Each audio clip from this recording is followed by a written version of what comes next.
بسم الله الرحمن الرحيم. قاتلوهم يعذبهم الله بأيديكم ويخزهم وينصركم عليهم ويشفي صدور قوم مؤمنين. أنا الملازم أول أحمد محمد طقة، أحد القادة الميدانيين لكتائب الصحابة في دمشق وريفها.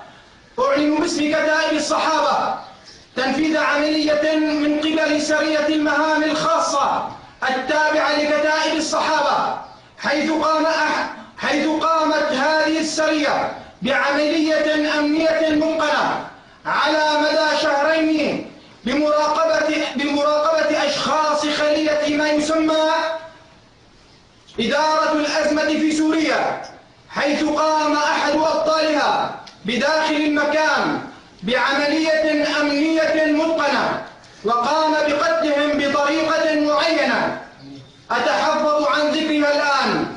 وقد تم بعون الله قتل كل من آصف شوكت وهو مدير المخابرات العامة وهو صهر عائلة الأسد، محمد الشعار وزير الداخلية، داود راجحة وزير الدفاع، حسن تركماني رئيس الخلية ونائب فاروق الشرع، اللواء هشام البختيار رئيس فرع الأمن القومي، محمد سعيد بخيتان الأمين القطري المساعد.